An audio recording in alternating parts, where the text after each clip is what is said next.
Hello, everyone. Welcome to this class. And let me start with the slides first. So this is our first class today, and I will be your instructor for this course. My name is Tianle Liang. I'm 13 years old, and I'm taking Geometry 1 honors at school and learning Algebra 2 and pre-calculus and extracurricular classes.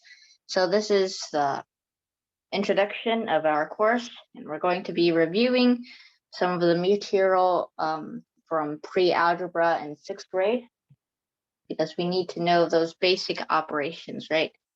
Basically, you need to be really good with numbers when you're learning algebra. All right, so this is our first class, lesson 1. All right, so let me just go over the class schedule first. Every time we have a class, I'll have this schedule. So first, of course, we're going to do an introduction of what algebra is, this course. So I'll answer some of your questions. And then we're going to do some warm-up problems. And these warm-up problems are like from the pre-assessment. I know a lot of you did the pre-assessment, and a lot of you, some of you did not know how to do the last 5 problems, right? Basically, I said that you needed to get like 8 out of 12 problems correct if you think you're ready for this course, and that is true. But basically, you just have to get the first 7 questions right, because those are like order operations, evaluation, those kind of questions. And basically, like I said, you just need to be really good with numbers to start learning algebra. Last 5 problems, they were 6th grade pre-algebra math competition problems, and that uses your critical thinking skills. So I added those too, but they were kind of difficult. So I'm going to go over the 5 of those when we're doing our warm-up problems, so I can walk you through it in case some people didn't understand those. And then we're going to start on some basic operations and definitions to get us started. And then lastly, we're going to do some order of operations practice problems. All right, so this first unit is going to be pretty relatively easy in comparison to like the other units, right? It's going to be mostly review of pre-algebra, so keep that in mind. And let's go to our introduction of algebra. All right, algebra is a broad branch of mathematics. All right, that's what we're going to be studying in this course. Is the study of mathematical symbols and the manipulation of such symbols. All right, we're going to be working with the variables a lot, and it is the base of all branches of mathematics. When you get to geometry, you're going to use algebra. When you get to calculus, you're going to use algebra. Basically, algebra is the base of a lot of branches of mathematics. So it's really important that you understand this. And if you do have any questions during this, I have allowed you to unmute yourselves freely. So if you have any problems while I'm doing the problems or the questions, you can just blur out your questions. All right. So before I go over the Google Classroom and the homework policy, are there any questions yet? Are there any questions? Who invented algebra? Who invented algebra? I have no idea. But basically, pretty sure there's this Greek dude. His name was Archimedes. But algebra, mathematics is a very old thing, right? Very old thing. Nobody knows who invented it. I mean, math has been around a very long time, but there was this Greek dude known as Archimedes. He was called the father of mathematics. Basically, he found pi and a bunch of other stuff. Pretty cool, right? And anyways, so let's go over the Google Classroom and homework policy before we do anything. Because a lot of you, I think 8 or 9 of you joined the Google Classroom, and it is very important that all of you join the Google Classroom, because there is homework in this class. All right, there is homework in this class, and I'm going to post assignments, announcements, and in the Google Classroom. And I'm also going to post like the homework assignment for today on that platform, so where you can all see it and you can turn it in there. So it's very important that you join that Google Classroom, and on WeChat, I have sent a class code for that if you haven't already joined that yet. And I'll also post the recording and the links, well, not links, can't really have links because I think there's only like an ID or a password for this class. But anyways, I'll post the recording for the classes on the Google Classroom. So make sure you join the Google Classroom so you can receive all those updates and assignments. And for our homework policy, that is also, as I said, is posted in the Google Classroom, and it is due next Thursday. All right. So basically, that'd be January 13th, right? Due next Thursday at 11:59 p.m. Say, all right, yeah. And I'll post the homework directly after this class, so you can get started very soon on it. So make sure you don't procrastinate. So yeah. Are there any questions regarding the homework? Any questions regarding the homework? If there are no questions, then I will continue. All right, no questions? All right. If you do have any questions, please feel free to raise your hand or blurt out anything. All right. So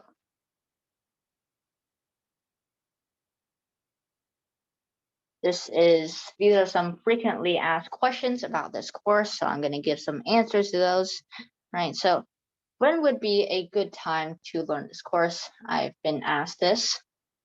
So basic algebra is what I'm teaching right now, and it is on a higher level than pre-algebra, right? I received a question asking, is pre-algebra first or is basic algebra first? Basically, this course, I'll try to cover most of the material and even a bit more than the material in 8th grade Algebra 1, but I know there's an 8th grade there, but don't be intimidated by that, because algebra, if you're really good with numbers and you really have good background knowledge, then you can definitely learn it like 5th to 6th grade. Like I myself, I learned it about like 4th to 6th grade. It was pretty easy, right? Most of the material, as long as you follow through, do the homework assignments, right? Homework is quite important. You practice the skills, all right? Without practice, you're not going to succeed in this class very much. All right, so again, what level of difficulty? I just answered that. It will be higher than pre-algebra. It's basically 8th grade Algebra 1, most of this material. All right. And what background knowledge do you need? Basically, you just need to know a lot about the basic operations, how to manipulate numbers. All right. A lot of that 6th grade stuff. All right. 6th grade sounds easy, but I know that you need to have really good background knowledge of numbers if you're going to succeed in this class. All right. And how long is the homework? All right.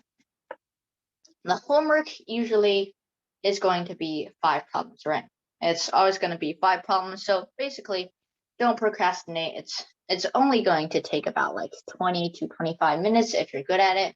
Right, just 5 problems. You can just take some time out of your day to do it. And again, it's due on next Thursday. All right. So are there any additional questions you have that you want to ask for me to address right now? Any additional questions? Well, yes, this is technically 8th grade Algebra 1, but don't worry, if you are in 5th or 6th grade, you can totally learn this. It's pretty easy. All right. This lesson today is just about order of operations. This lesson, it's basically a recap of pre-algebra in 6th grade, all right? Yeah, in 7th, you can totally learn it in 7th, right? Yeah, 6th grade, 7th grade, I don't care.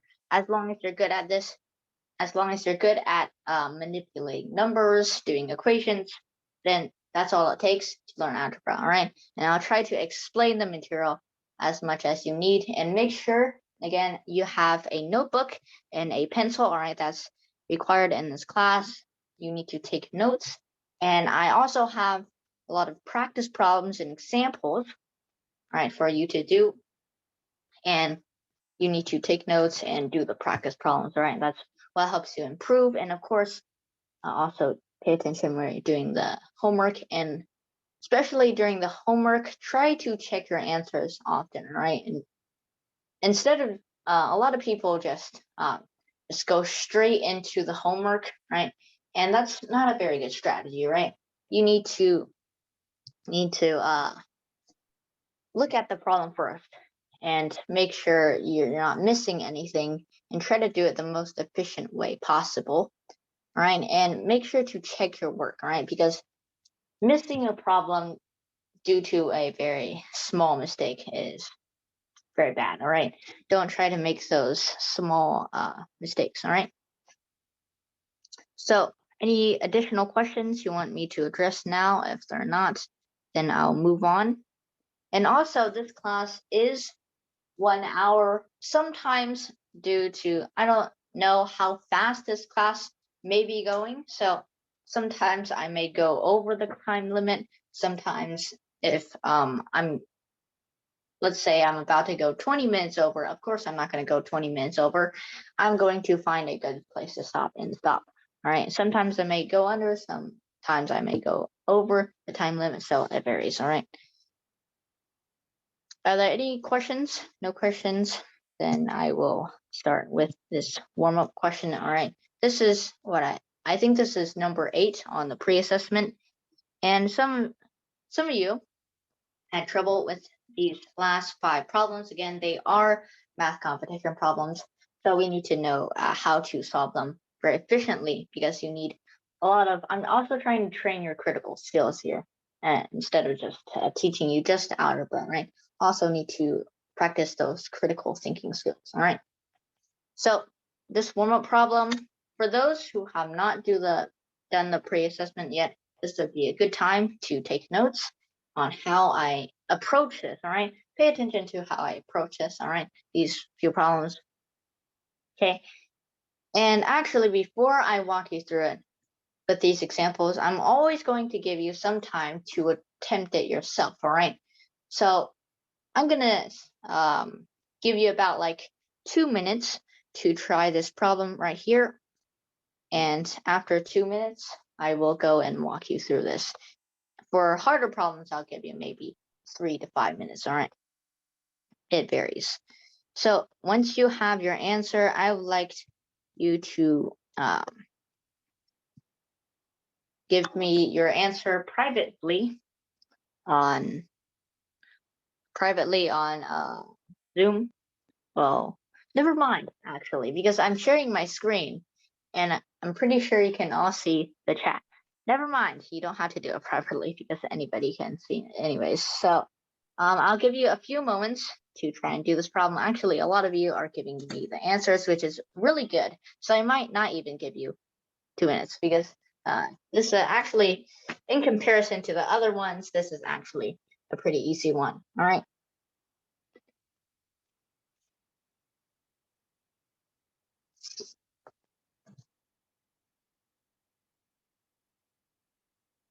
So I'll give you a few moments for everyone to at least attempt this a bit, right? At least attempt this. We have a lot of 24s as our answers and 112, all right? Okay, I'll give you a few more moments for anybody who has not answered yet to try to figure out the answer.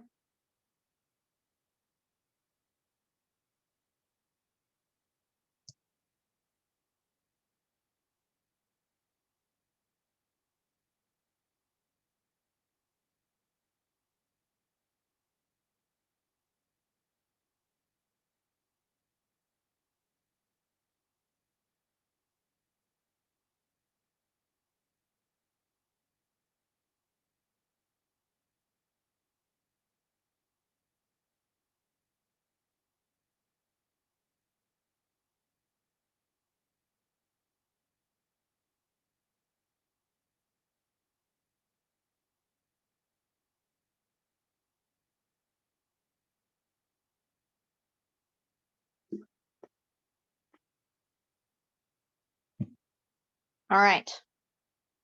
I'll now walk you through it. Let's see our answers here. It's again a lot of 24s, and very good. 24 is the answer, right? So a lot of you have been saying that this answer is basically the permutation, right? It's 4 factorial. 4 factorial, which equals what? 24, right? 4 factorial equals 24. What is this? Hold on. This is hard to write on. Let me go to the PDF instead. There we go. Okay, that's better. I can erase. All right, so basically a lot of you have been saying it's 4 factorial, right? It is 4 factorial, right? Because it's a permutation and that equals 24. But since not a lot of people have learned about permutations and factorial yet in 6th grade and 7th grade, and not going to learn it anytime soon in algebra. And once if you decide to take like probability and statistics as a college course, then you get a lot into these combinations and permutations and probability, right? So another way to think of this, and we call this the box method. And let's read the question first, right? Jerry's train has 4 cars of different colors, right? Red, yellow, green, blah, blah, blah, and blue. How many different ways can Jerry arrange his train cars, all right? So we have 4 cars of 4 different colors, right? And each of these boxes represents the number of choices left, number of choices. For the first train car, you can say that he has 4 choices to pick from. It can be a red car, it can be a yellow car, it can be a green car, or it can be a blue car. So 4 choices. Now, since he has had 1 car already in the first place, the second place, there will only be 3 choices left, right? Because there's only already 1 car in the first place. So let's say this is a red car. The first car is a red car. Then you'll only have 3 choices left, yellow, green, and blue. So that'd be 3, 2, and 1, and so on. Okay, well, that's not really so on because we're done already. Basically, now you need to multiply these choices together, right? And that's basically just 4 factorial anyways. Okay, it's 4 factorial anyways. And that is 24. So that is another way to think through it. And that's why factorial works, all right? So 4 times 3 times 2 times 1. And I kind of explained it with the number of choices and the cars, all right? So is there anybody that does not understand this explanation? Why 4 factorial, all right? You use a different way, all right? Okay, so Isabella, could you explain which way you used? All right. I really would like to hear which way you did it, because this is the way I did it, and I know that there are also maybe some other ways that you could do it. So I'm curious, how did you do it? Oh, you just listed all the possibilities. Well, you could do that, right? You could do that. Because this is only like 24 choices, right? Only 24 choices, because it's quite easy to do that when you're only have 24 choices. But when let's say you have 125 choices, then you can't really list it out, all right? So you always want to have the most efficient approach at this, right? You want an efficient approach and not do some slow ways like listing it out. But it's also very good that you know how to list it out, because if you list it out, you can kind of see how the factorial works, right? Let's say you have basically, let's say the first one is red, and then yellow, and then green, and then blue, right? Okay, and then starting as red, you can also have green, and then yellow, and then blue. All right, and you can list them all out eventually, but it's also good to list them out to see how this works. All right, so our next problem This one was quite a missed one, and maybe I was a little unclear with wording, but a target includes 5 concentric circles, meaning they share the same center, right?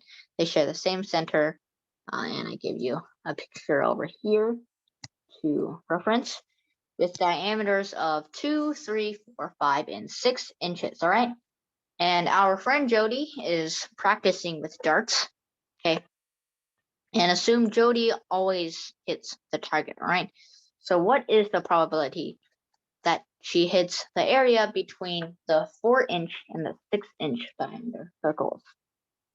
Okay, I'll give you a few moments to do this. And the area between the 4-inch and 6-inch, let me just clarify this. All right, so this would be the 4-inch circle. This would be the 6-inch circle. So basically what you're having here, let me highlight this for you. This area, let's use yellow. Basically it's over here, this shaded area. I'm going to shade it for you. So this area, okay. Actually, that's very bad shading. Never mind. Basically, all right, let's just change it up a little bit. It's going to be the area between this, the area between this, the circles, the whole thing.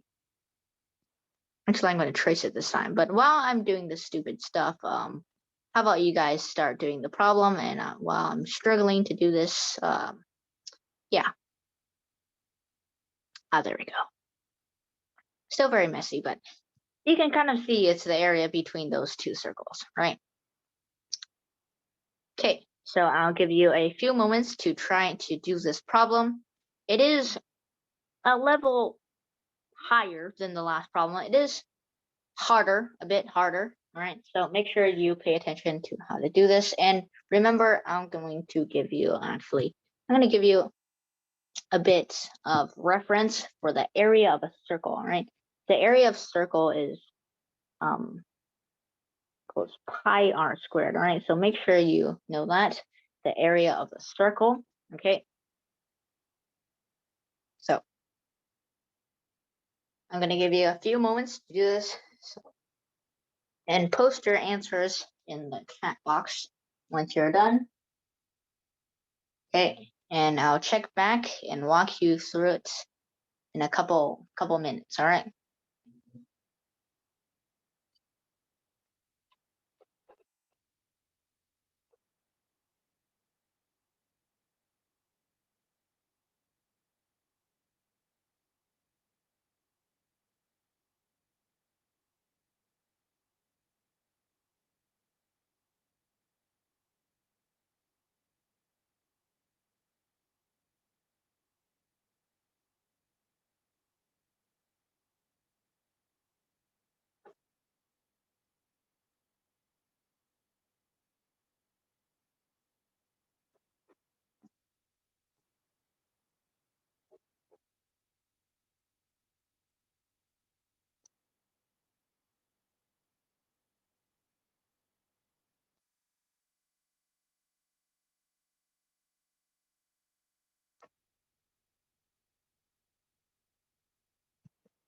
All right, I see we have some answers.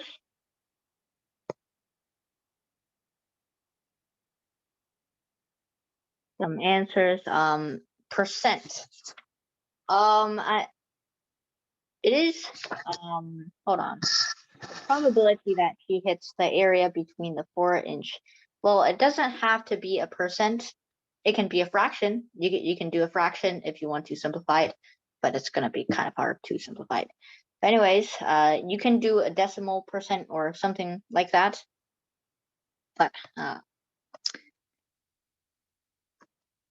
yeah.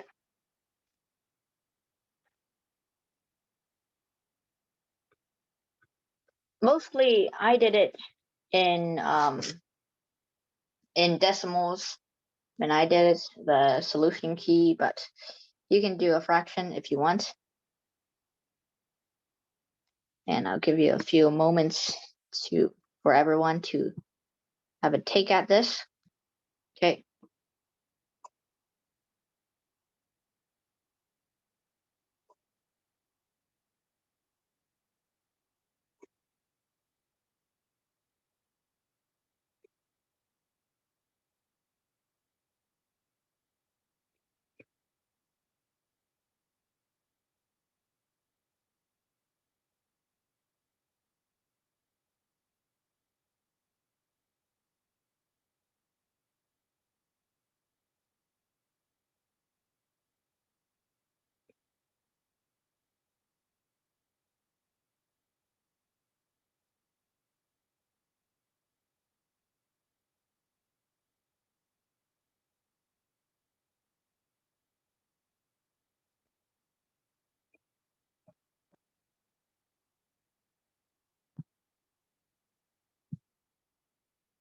All right, so I see most of you have tried this problem.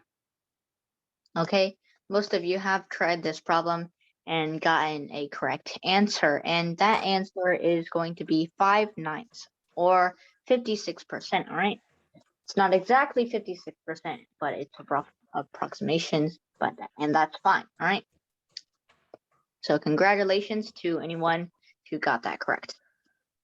All right, so let me walk you through this now.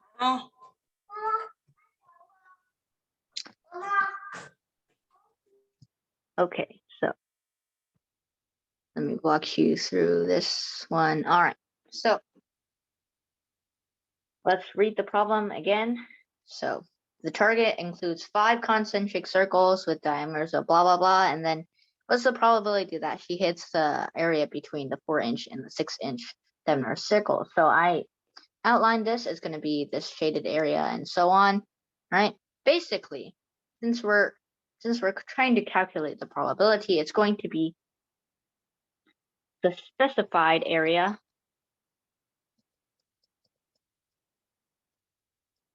going to be the specified area over the entire area, right? The entire area of this target. All right, so the specified area is basically the shaded area or the area between those two circles. All right, that's the specified area. Entire area is the target, and that is the probability. So our specified area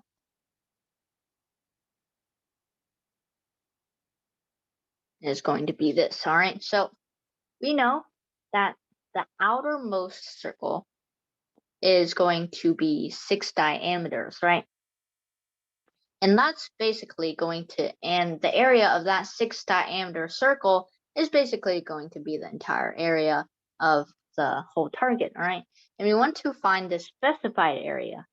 So if you take the entire area of the target, which is this outermost circle right here, and we subtract it with this 4 diameter circle,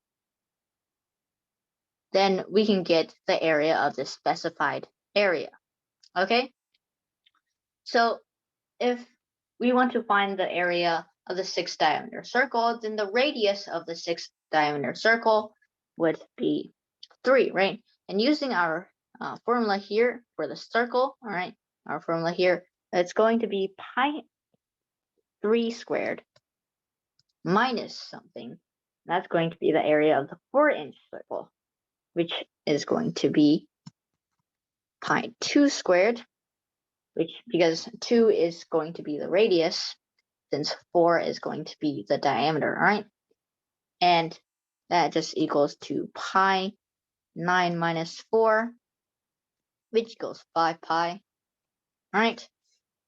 And the entire area, well, we basically already know the entire area. It's just going to be the area of the 6 diameter circle, right? And that's going to be pi 3 squared, which equals to 9 pi. And again, our probability is going to be the specific area, specified area over the entire area.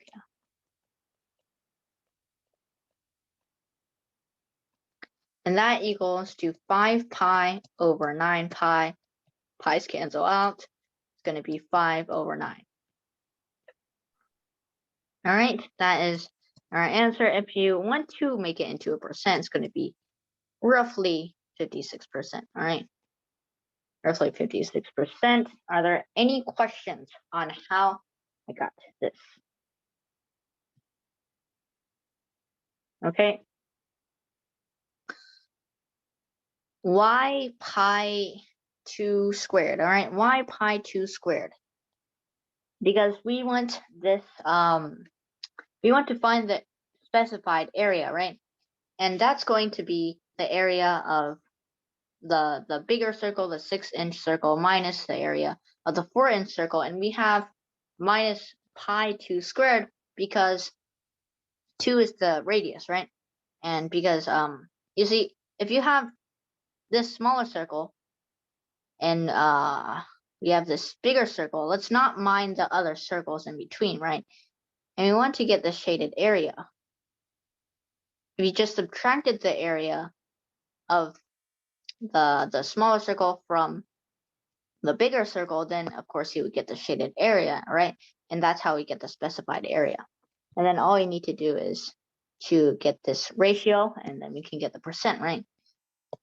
So our next problem is a circle is inscribed in a square with side lengths of 10 centimeters. What is the area of the space in the square not covered by the circle? Okay, so let's do this problem. Give you a few moments to do this problem.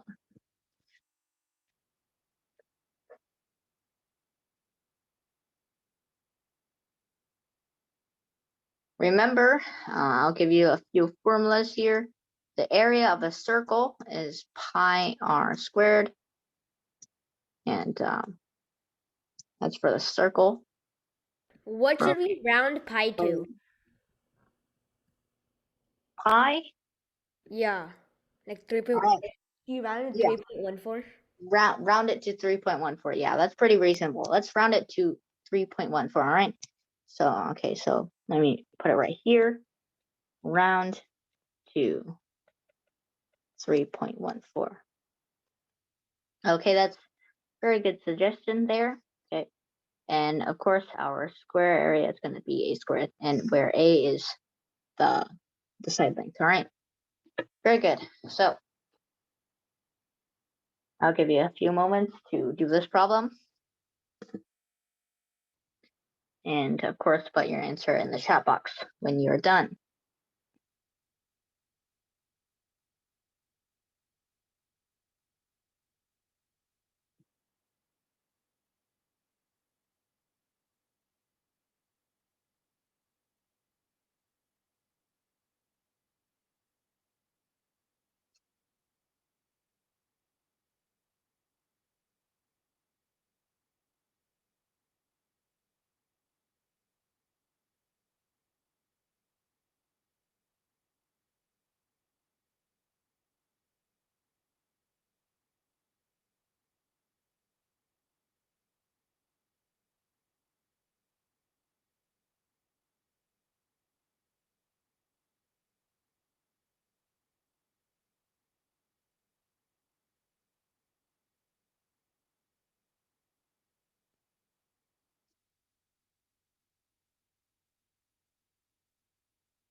All right, and I see we have a lot of answers here. So let's look at them.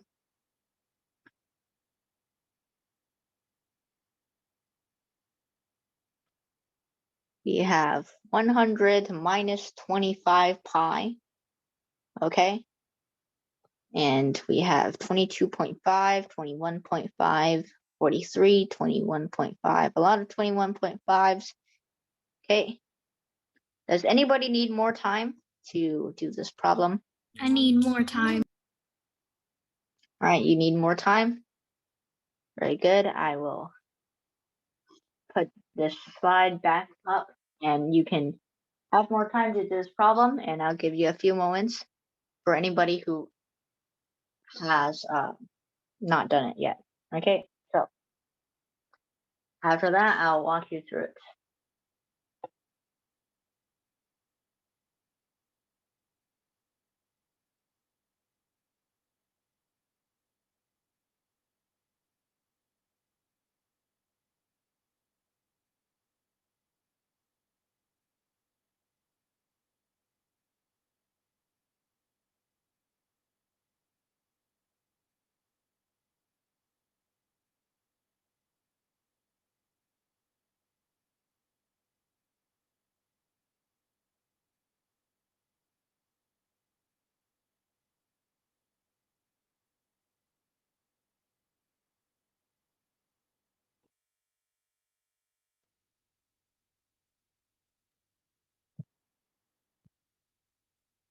All right, so I will start walking you through this. All right.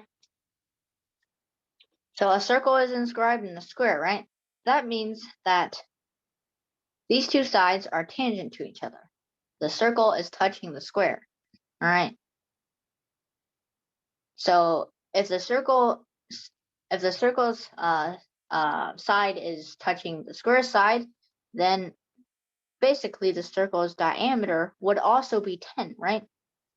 So this would also be 10 if you just move this length, down, right? And that also means that the radius is equal to 5 if we divide the diameter by 2, right? And we know that if you want to find the area not covered in the space of the space in the square not covered by the circle, um, basically the shaded region here, you're going to have to subtract the area of the circle from the square. So that would be 10 squared minus pi 5 squared, right? So basically it'd be 100 minus 25 pi, all right? And as if we round pi to 3.14, then we would get around 100 minus 78.5, which is 21.5, all right? So I saw a lot of people get the correct answer, 21.5, which is really, really good. Okay, you understand this? All right, so are there any questions about how I solved this problem? If you do have any questions, then you can put it in the chat. So no from Isabella, very good, no questions. Does anybody else have any questions or are you all good?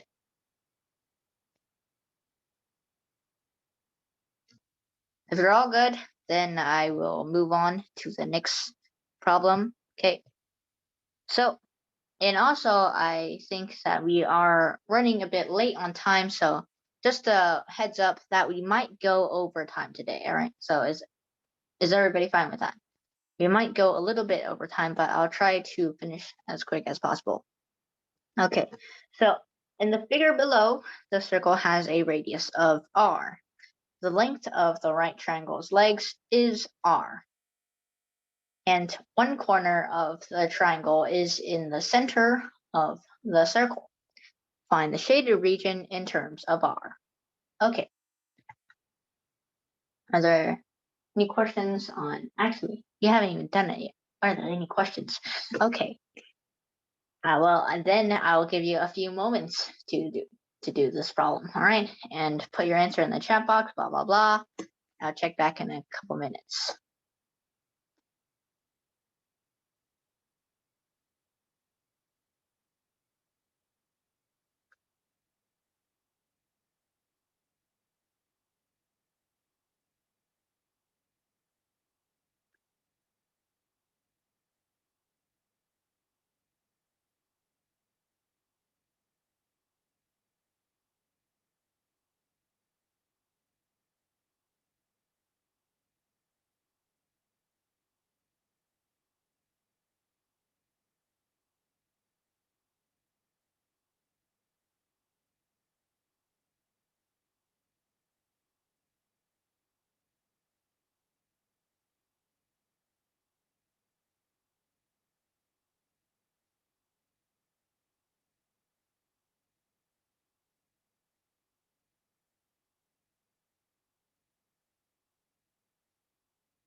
All right, I see we have a couple answers.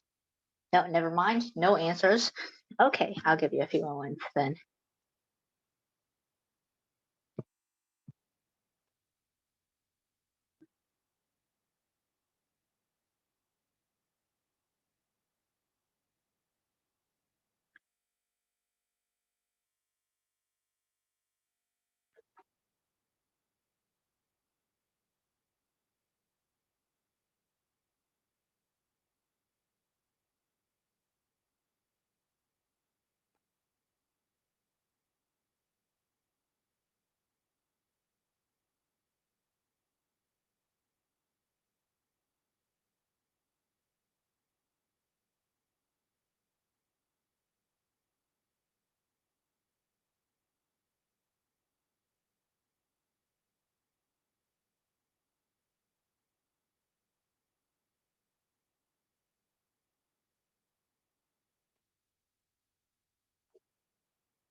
All right, we have one answer right here, and r pi 4 over 4. Okay. Are there any other answers? This one is a bit harder than the last one. So, and also, I forgot to mention this. You can use use 3.14 as pi. All right, you can use that. Okay, so seems a bit hard for everyone, so I'm going to walk you through how to do this one. And the key thing is that one corner of the triangle is in the center of the circle, which means that the shaded area, never mind, actually. I already said in the length, yeah, I don't need to prove that anymore. Okay, so it's actually easy now. So basically, what you want to do is you want to know that basically this is 1/4, and this is 1/4, 1/4 of 1/4 of the circle, right? Why?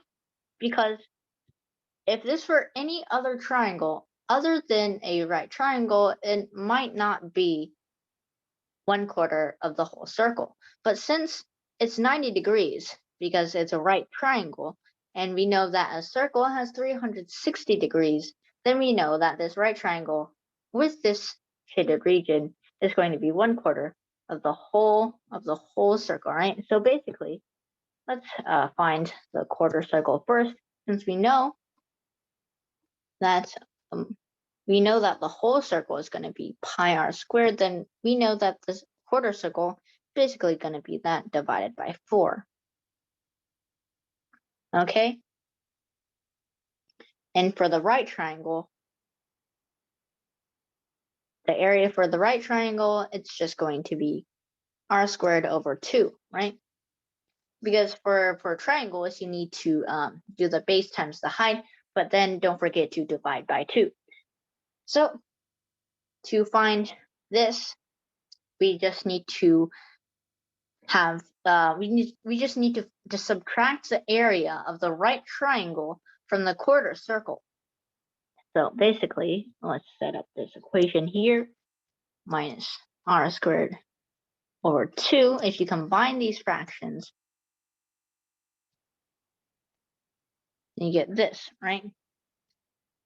Using pi as 3.14, then this roughly equals 2.28 r squared over 8. And that is 0.285 r squared. Okay, 0.285 r squared. Not a very friendly decimal there, but that is the correct answer. So I'm sorry I did not mention that we have to do the 3.14 as pi. But usually when we're working with pi in this class, unless I specifically tell you not to, you would probably assume that you use 3.14 because we usually just use 3.14 as pi in algebra. We don't actually work with pi that much anyways in algebra, so we won't be seeing that anytime soon.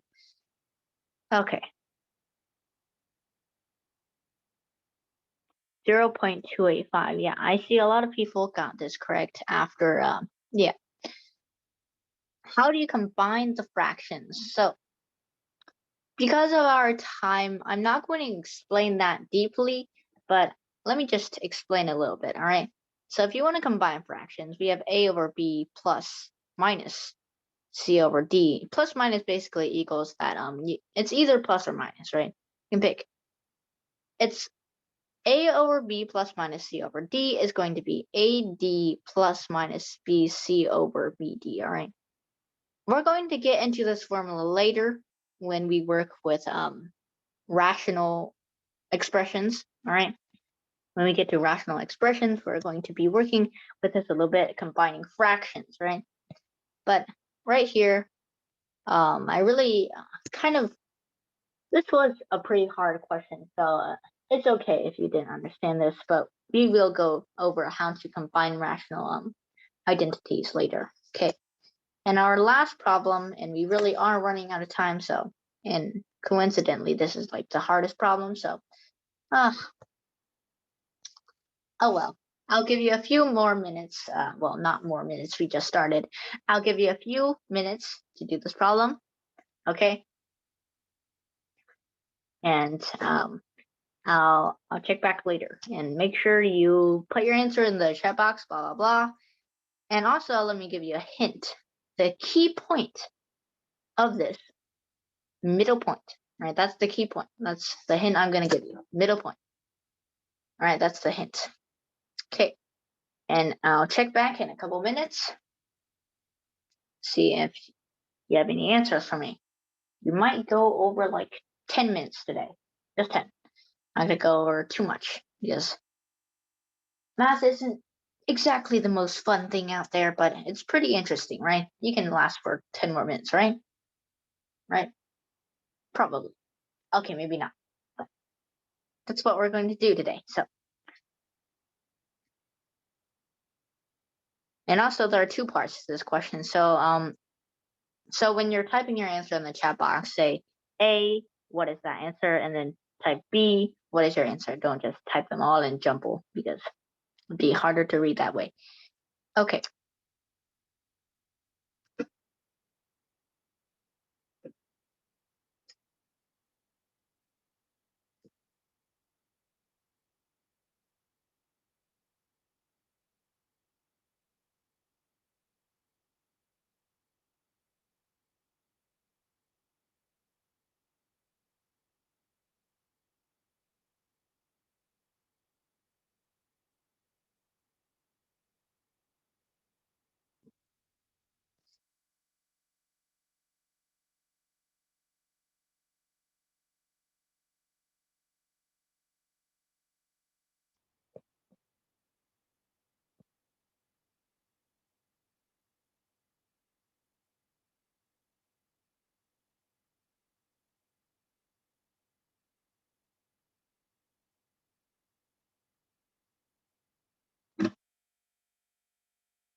All right, we have some answers.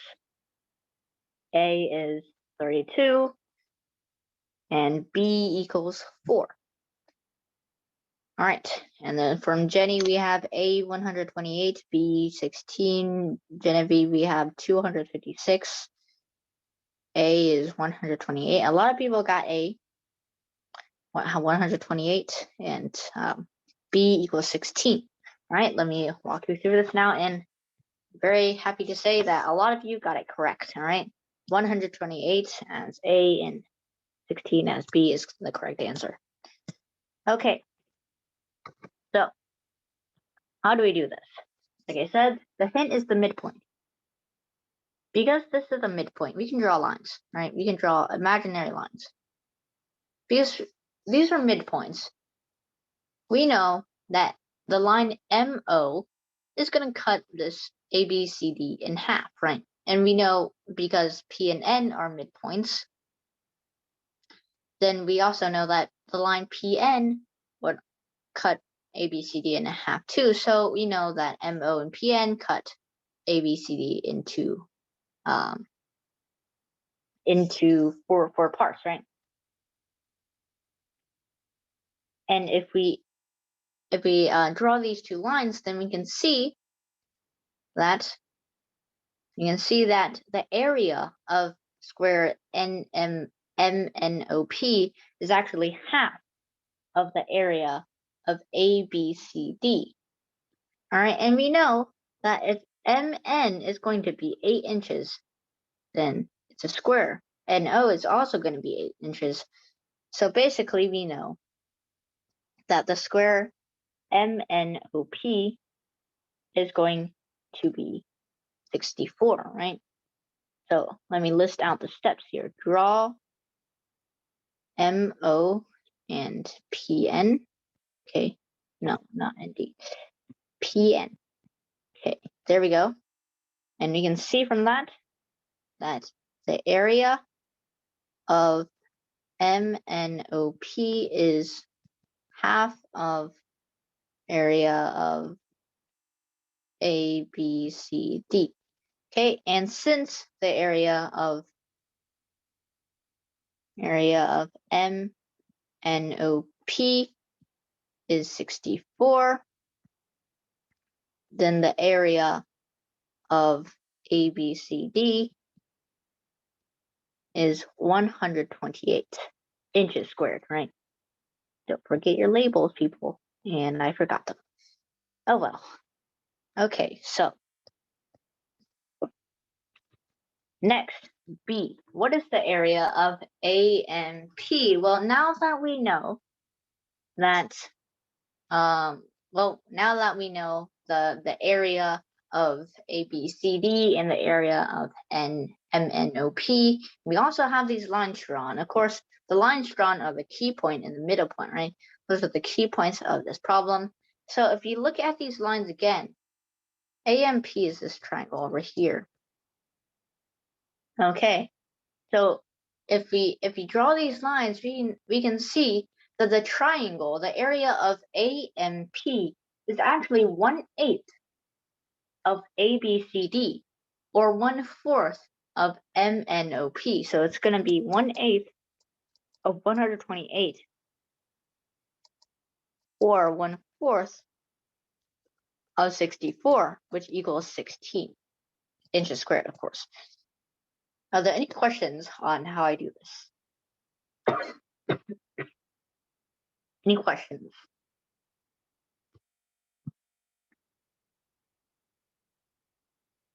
Yes, you can also use the Pythagorean theorem to do this. And we know that, of course, good question. How do I know that it's half, right? Like I said, the key point is going to be the middle point, because these two sides are congruent, these two sides are congruent. These are midpoints, right? And since those sides are congruent, because M is the midpoint of AB, then we know that this line will directly cut it in half.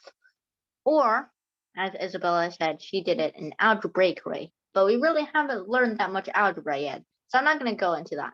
But basically, you can use the Pythagorean theorem. If this is A and this is A, then 1/2 of A squared plus 1/2 of A squared square root is equal to 8 using the Pythagorean theorem. Then you can get A squared equals to 128. Then you know that the area of ABCD is going to be 128. And that is the algebraic way how to solve it. But we'll get into that later. So let's introduce some basic definitions to get you started on algebra. And we're almost done here, actually. So we will go a bit over time today since it is the first class and we're all going to getting situated here and getting introduced to algebra. So we will be going a bit over time today. Okay, so let me introduce some basic definitions first. These are big concepts in algebra, right? So a variable basically is a symbol or placeholder that represents a quantity or identity that may change, all right? Okay, and some examples include x. We're going to be using x a lot, and y, and z, and there's a lot of mostly letters, mostly lowercase letters. But variables can be really anything. It can be a star, it can be a heart, it can be anything, right? That is not a number because we already know what a number is. So a variable basically is a placeholder. Okay, can be any types of symbols, all right? And an expression is a valid combination of mathematical identities. Yes, a lot of big words there. with at least 2 terms and 1 mathematical operation, basically 3 plus 4. That will be a valid expression. Now, algebraic expressions must have a variable, right? Because algebra, you know. So 3x plus 4, better. So these are the terms, okay? This is called a coefficient, which is multiplying the variable, the coefficient. This is going to be the constant, all right? Okay, it does not have a variable attached to it. It's always going to be 4, just 4. And 3x can change when x changes. If x is 4, then 3x would be 12. If x is 5, then 3x would be 15, right? And this is the variable. All right, so that is an algebraic expression. An equation is a mathematical statement consisting of 2 expressions of the same value set to equal each other. All right, basically 4 plus 1 equals to 5. All right, the difference between an expression and an equation is, oh, the equation has an equal sign, the expression does not. All right, so examples of algebraic equations: x plus 1 equals to 2, x plus 3 equals to 4, let's say. And in both the examples, x is equal to 1, right? Because 1 plus 3 equals to 4. You just sub in 1, basically. So we have some basic operations here, and this is what you need to know when you're trying to get good at algebra. You really need to have a good understanding of these operations, but they're not hard, right? So a plus b, a minus b, a times b, a divided by b. You've all learned these, right? In primary school or elementary school, whatever. But we're going to add some more operations. A to the b's power, a to the b's root, all right? A to the b's power is going to be a times a times a all the way to something. And this is going to be done for b's times. Okay, now this b's root of a is going to be b's root of a times b's root of a times dot dot dot, and then that's going to be b times. But mostly we're not going to be working with very large exponents like a to the fourth or something like that. We're mostly going to be working with we will be working with a to the fourth sometimes when we're factoring, but we will be working with squares, all right? Like a squared, b squared, something like that, right? We're not going to go too high up the exponents. Could you explain the b to the square root of a or whatever that's called? A to the b's root. Okay, so let me actually, with an example, it's easier to do this. All right. So in the example, let me erase all this junk here. With an example, let's say 27. All right. What's the square root of 27? It's going to be the square root of 27. It's not going to change, right? You can simplify it, but it's not going to be a whole number. Now, if you take the third root, all right, it's going to be 3, right? So how do you know this? Because 3 times 3 times 3 is going to be 27, right? So that is where the third root, the cube root, comes in, all right? Because 3 cubed is equal to 27. This cube here, the cube root is basically the reverse of that. So the cube root of 27 would be 3. But you don't have to worry too much about these cube roots, fourth roots, that kind of stuff. We're just going to be worrying about basic square roots, all right? Also, before I turn to some practice problems, I would like to do some order up operations, all right? Let's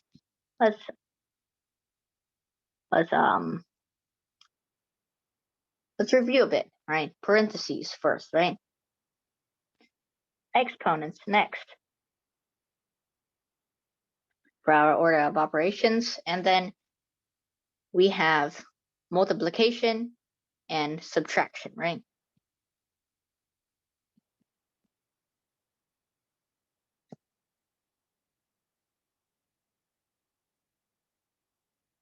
What the, what am I doing? Division, sorry. How did I think of doing subtraction? That was dumb. Anyways, subtraction is at the very bottom. That's where it belongs. Okay, so let's just ignore that. Might be growing a bit crazy over here, but just ignore that, please.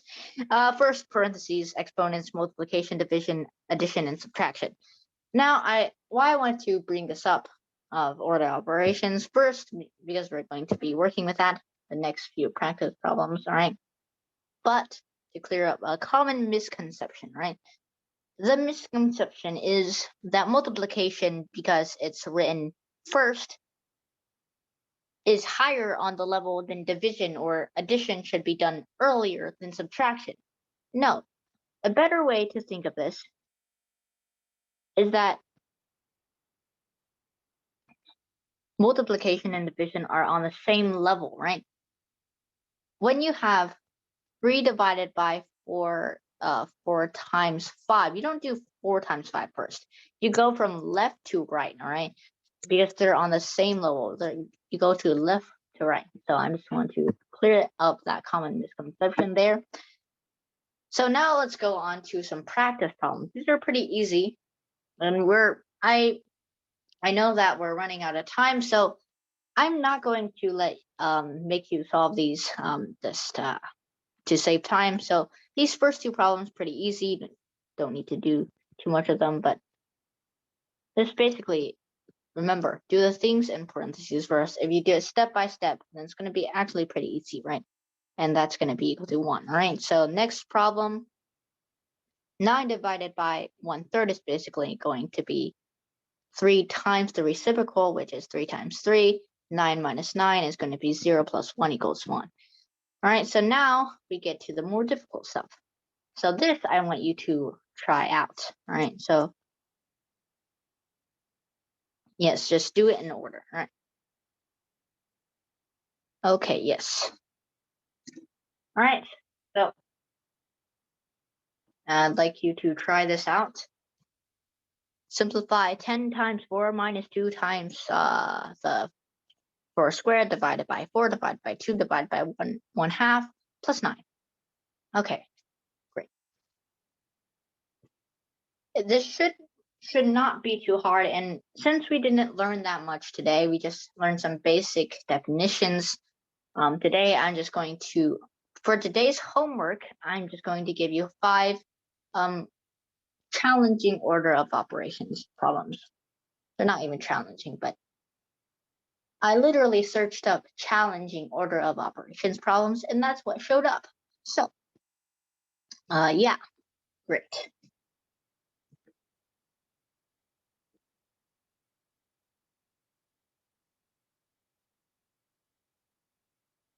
Okay, so we have, what is the answer here? The answer for this problem, does anybody have 47? And is that a 2.1? Since when did we get decimals on order of operations? But is that Wait, no- a number 2 is 1, or Yeah, oh, I see. I wrote it in number 2. Oh, I see. Okay, yeah. Then you're correct. Very good. Anyways, since we're running out of time, so let me just solve this for you anyways. Basically, parentheses. Great. 10 times 4 minus 2 times what is in the parentheses, which is going to be 4. All right. 4 squared is 16 divided by 4 equals 4. Divided by 2 divided by 1/2 plus 9. Okay. So do all the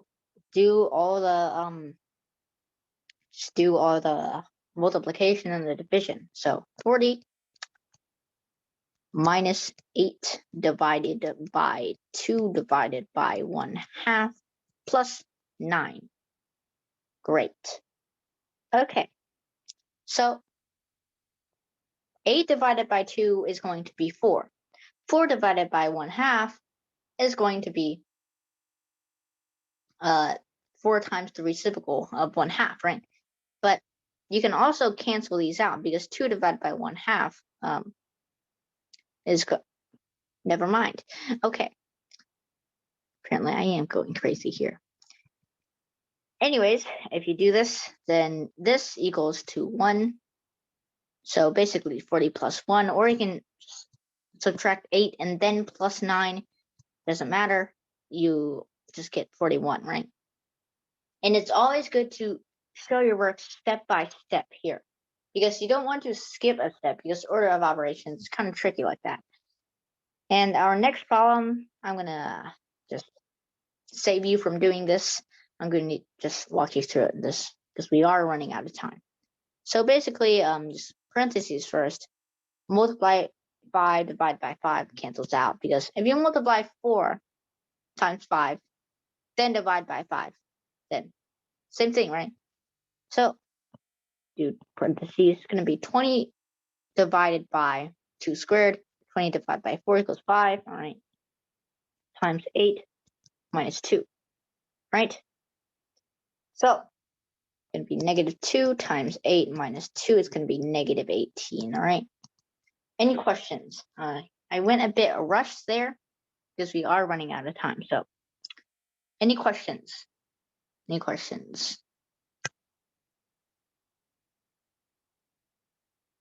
If there are no questions, then I am going to end this class, all right? Thank you, everybody, for listening today. And I will post the homework maybe tonight. Hopefully I will be able to finish the homework tonight, and I'll post it onto Google Classroom. Again, make sure you join the Google Classroom so you can see the homework. And there's also a sign-up sheet. All right, I posted a registration sheet on Google Classroom. So please make sure that you fill out your contact information, like email. There, I prefer email. Okay, and then you're going to, once you're done with your homework, make sure you use a scanner to scan it, or you can take a photo, but sometimes photos are very hard to see. They're very blurry. So I would prefer you use a good scanner to scan it and send it to me via email. I know that there are some free scanners that you can download online, so maybe look into that a bit if you don't have a scanner, or if you really don't have a scanner and you have no choice, then you can just send me a photo. But that's it for this class, and thank you everybody for listening, and I'll also post the recording tonight as well, hopefully. So if there are no questions, then goodbye, everyone. Bye. Yes, goodbye. Bye. Thank you. Yes, Bye. thank you, everybody, for coming. All right, now I'll end this class.